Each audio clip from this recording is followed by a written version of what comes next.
नमस्कार, आप देख रहे हैं बिग न्यूज। मैं हूं आपके साथ अक्षय सिंह।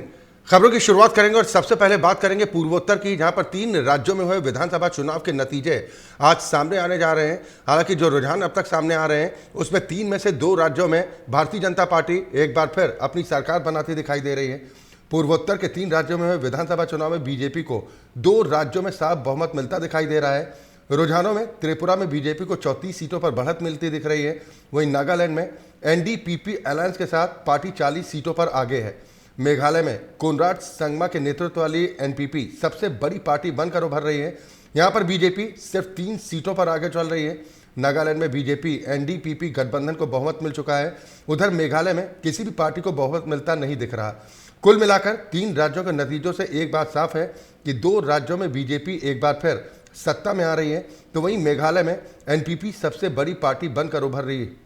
यहां पर बीजेपी को अकेले लड़ने का फायदा नहीं मिला है। पार्टी पिछली बार 2 सीटों पर जीत दर्ज करने में कामयाब रही थी, वहीं इस बार उसके हाथ में महज 3 सीटें आती दिखाई दे रही। आपको बता दें कि करीब 2 दशक तक त्रिपुरा में लेफ्ट का शासन रहा, लेकिन 2018 में बीजेपी ने प्रचंड जीत दर्ज करते हुए अपना कमल खिला दिया। इसे वैचारिक जीत के तौर पर माना गया। यहाँ पर लगातार दूसरी बार कमल खिलने जा रहा है। मेघालय और नागालैंड दोनों राज्यों में क्षेत्रीय दल बिग प्लेयर बनते दिखाई दिए हैं।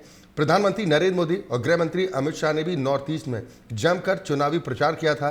नागालैंड में बीजेपी गठबंधन को साफ बहुमत मिलता दिख रहा है। मेघालय में बीजेपी पहली बार सभी सीटों पर चुनाव लड़ी है। हालांकि पार्टी को यहां पर निराशा हाथ लगी। रुझानों में बीजेपी को सिर्फ 3 सीटें यहां पर मिलती दिखाई दे रही।